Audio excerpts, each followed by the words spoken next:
The cafe was dimly lit, a hidden corner of the city where secrets felt safe. The world outside blurred through the rain-slicked window, but inside, time had slowed. His fingers brushed against mine, a fleeting touch, a mistake I should have pulled away from. But I didn't. My pulse quickened, not from fear, from something else. The air between us felt charged, thick with words we hadn't said yet. His eyes locked onto mine, unreadable but knowing. His lips curved slightly, like he could see the war inside me, the push and pull, the right and wrong, the thrill and the guilt. And then the shift. The presence behind me, not seen, not heard, felt. A slow, suffocating dread crawled up my spine before my mind could even process it. The room wasn't cold, but my skin turned to ice. My breath caught. I didn't have to turn around to know who it was. "What the hell is this?" His voice, low, controlled, but sharp enough to slice through the air like glass. I closed my eyes for half a second, wishing I could stop time, erase this moment. But it was too late. Slowly I turned. My husband stood there, eyes burning, fists clenched, staring at me like he no longer recognized the woman he loved. This was not how he was supposed to find out. The mirror reflected a version of me that felt unfamiliar. Eyes lined with anticipation, lips painted in a shade darker than I usually wore. My hands trembled slightly as I adjusted the delicate strap of my dress, the fabric clinging to my skin like a secret. I had told him I was going out for a girls' night. He had smiled, kissed my forehead, and told me to have fun. He trusted me. I swallowed the guilt rising in my throat and forced a smile at my reflection. This was just one night. One night where I could forget who I was supposed to be and step into the version of myself I had buried long ago. Then my phone buzzed. Him. "I'm here. Can't wait to see you." My heart slammed against my ribs. A thrill, sharp and intoxicating, rushed through me, drowning out the quiet voice whispering, "Don't do this." But I was already reaching for my purse, already slipping into my heels, already walking toward the door. The air outside was crisp, but I barely felt it.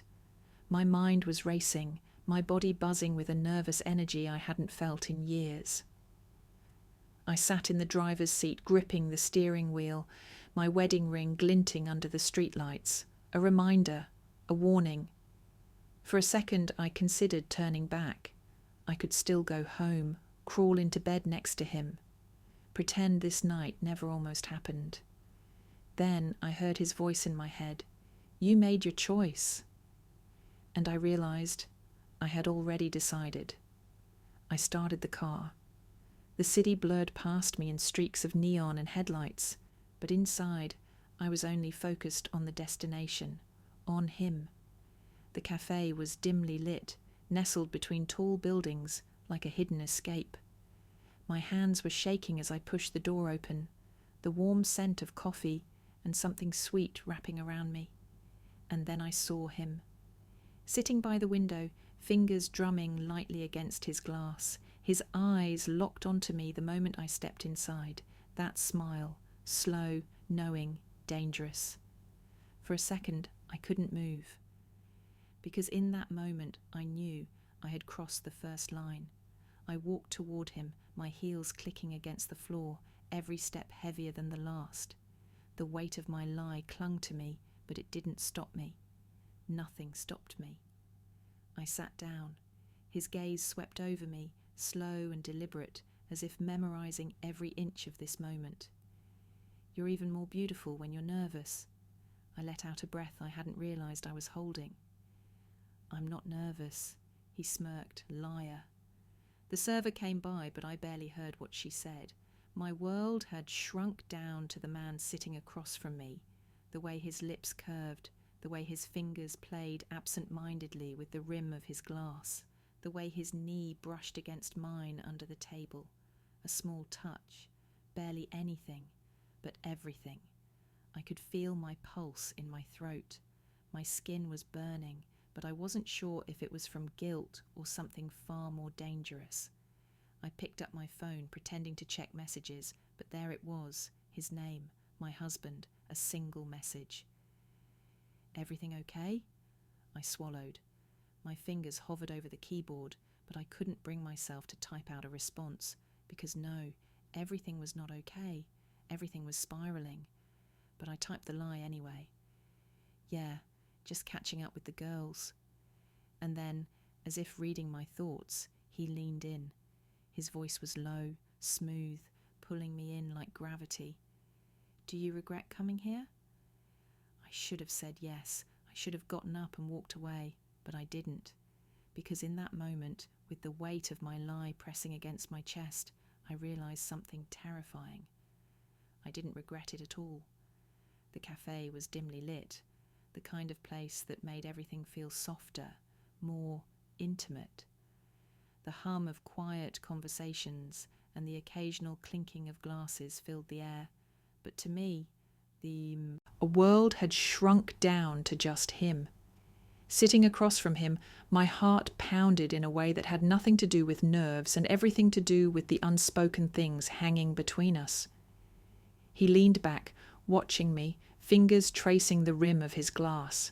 Slow, intentional, like he had all the time in the world, like he was waiting for me to realize what was already happening.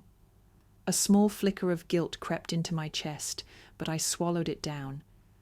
This was just a conversation, a meeting, a moment, and yet his knee brushed against mine under the table. A mistake? Number, because neither of us moved away. "You're quieter than usual," he said, his voice smooth, his gaze unreadable.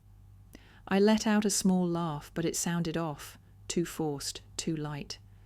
"I guess I just—" His eyes narrowed slightly, like he could see the hesitation before I even knew it was there. "You guess what?" I should have ended it there, redirected, made some excuse. But the words slipped out before I could stop them. "I guess I shouldn't be here." He smiled, not surprised, not upset, just amused. "But you are," he said, "and you don't look like you want to leave." The words sent a shiver through me. I looked away, suddenly hyper-aware of my phone sitting on the table. I reached for it, just to do something with my hands, but as soon as I touched it, the screen lit up. A message. My husband. "Everything okay?" My breath caught in my throat. I could hear my own heartbeat, loud and insistent, as if my body itself was trying to pull me back to reality. This was the moment where I made a choice. I could leave. I could go home, crawl into bed next to the man who loved me, forget this ever happened, or I could stay. I typed quickly, hands slightly unsteady. "Yeah, just catching up with the girls." A lie. One I could never take back. I set my phone down, not looking at him, but I felt his gaze burn into me. "So," he said, voice softer now, "do you ever regret marrying him?" My breath hitched. I should have said no. The answer should have come instantly without hesitation, but I hesitated. And that silence. It was louder than any confession. His fingers tapped lightly against the table. He wasn't pressuring me, wasn't pushing for an answer, but we both knew it now. This wasn't just an innocent meeting anymore.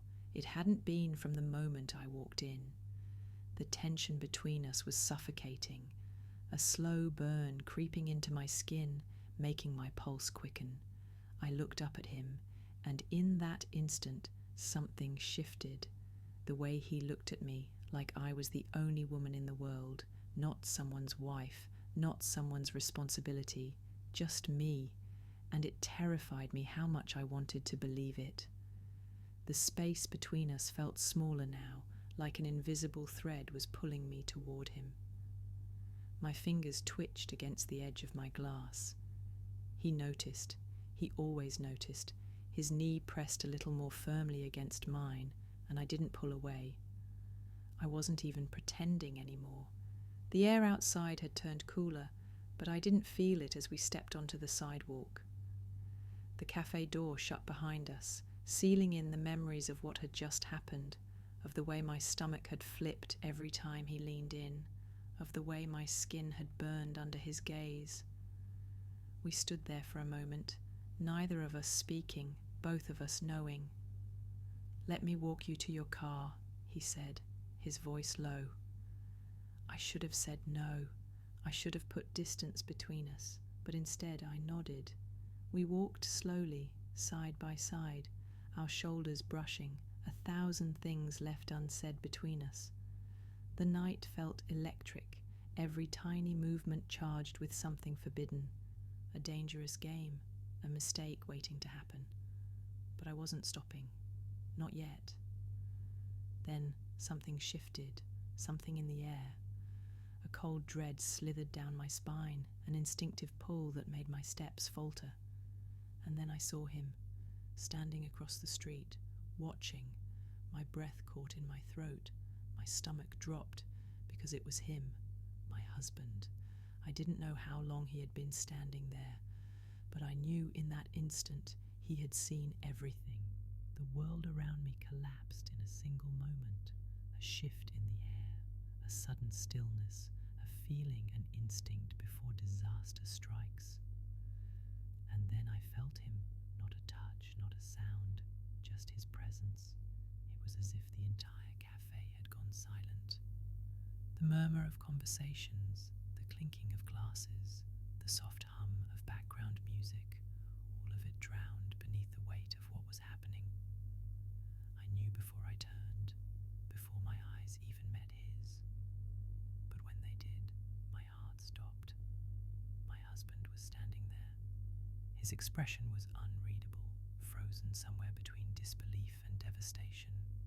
His eyes flicked between me and him, the man sitting across from me, the man who shouldn't have been here, the man who had no place in my life, but somehow had found one. My pulse was deafening in my ears. For a second, nobody moved.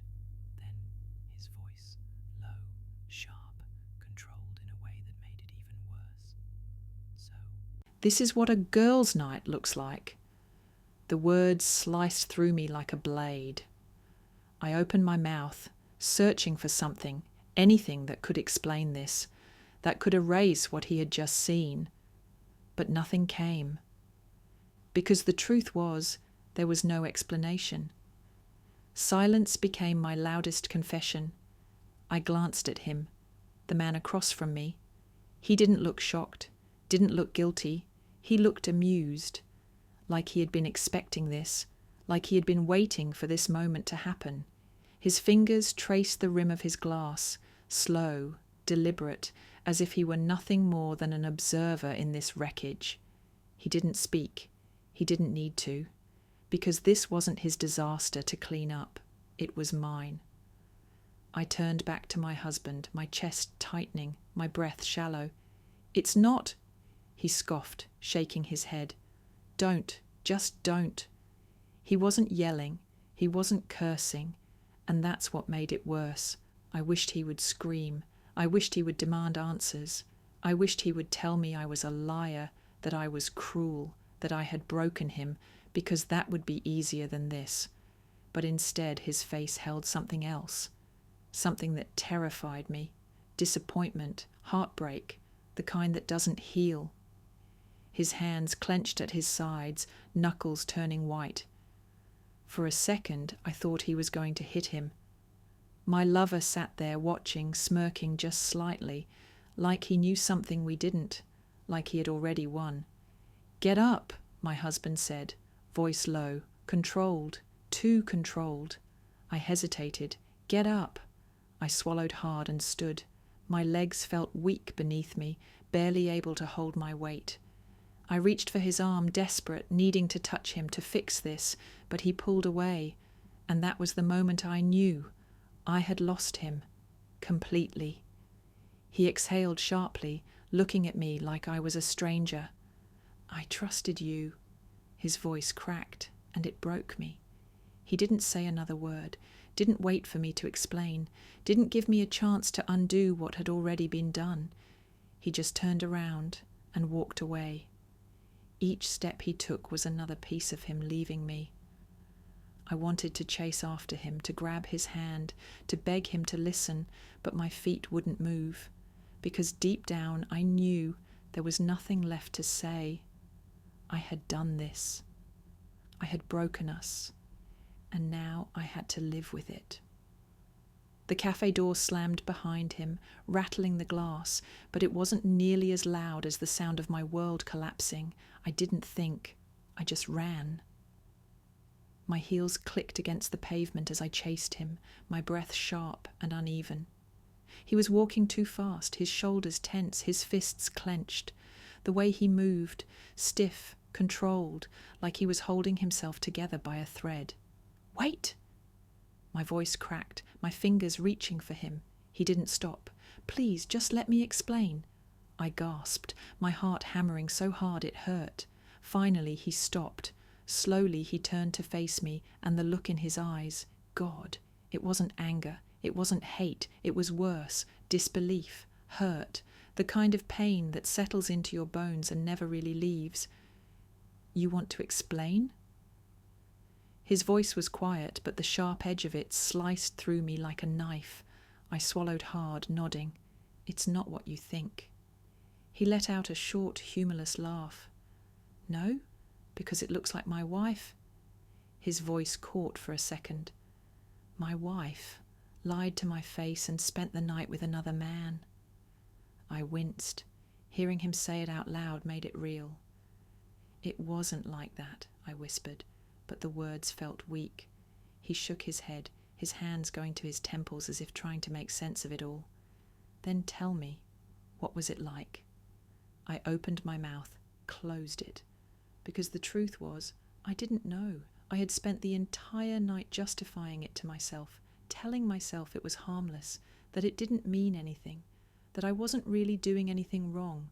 But now, standing in front of him, watching him break right in front of me, every single excuse fell apart, and he knew it.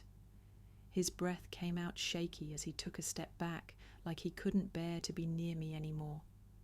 "You made your choice," he said, his voice raw. And then, the final blow. "Now I'm making mine." I flinched. I wasn't ready for that. I had spent the entire night living in some reckless fantasy where consequences didn't exist. But this was real. My chest tightened. "You're leaving?" He let out a breath, looking away for a moment before turning back to me. "You already did." And with that, he walked away. I stood there, frozen, watching as the man who had loved me more than anything in this world disappeared into the night, and I let him go. For the first time, I turned back to the cafe. He was still inside, watching, waiting, and in that moment, I didn't want him anymore. The thrill was gone, the excitement, the anticipation, the rush that had blinded me all night. It had vanished. All that was left was the weight of my own stupidity.